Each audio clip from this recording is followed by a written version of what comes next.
Hello, YouTubers. The 2020 election predictions based on candidates' fundraising. That's what this video is about.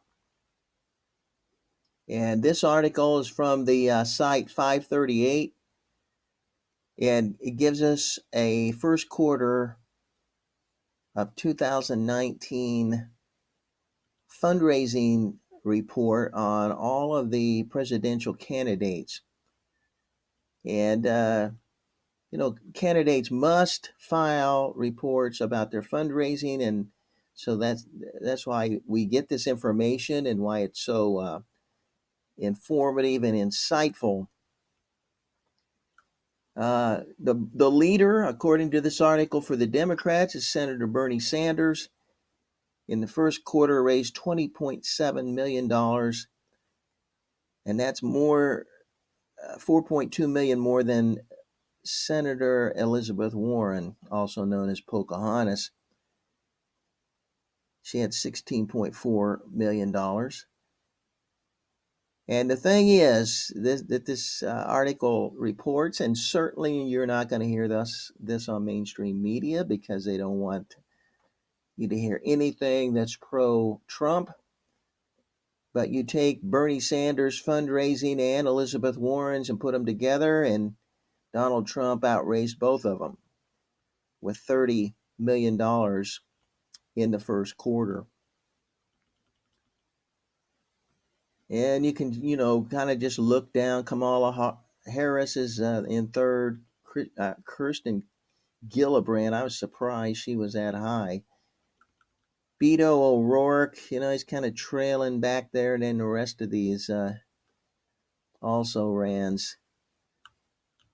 Um, you know, big donors are a bigger part of Trump's donations than the small donors. And big donors are contributing a higher percent of Trump's finances than big donors are doing for Democrats. So, that's an important little thing that gives us a glimpse of, how it's going. The other factor that this article brings up, and I'll include the link to this story in the description box, but they said not only is it important, how much money you're raising as a candidate, but also how fast you're going through it. And that's called the burn rate. And you can see here that Julian Castro is burning through his money about as fast as he gets it. And sadly, it's not having a whole lot of impact. I hardly know who the guy is. Andrew Yang, Jay Inslee, where John Hickenlooper. Where in the world are they getting these people? They're bringing in some money and they're burning through it, and they're not getting much traction. You can see their frustration in their campaigns.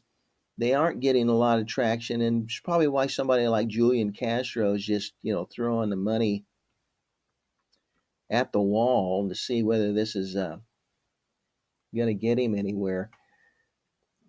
And they summarized this article at the end by saying, so how much does all this matter? Well, 538's own Maggie Kurth Baker wrote in 2018 that fundraising is an inefficient metric for assessing general elections, but it's pretty useful for gauging the primaries.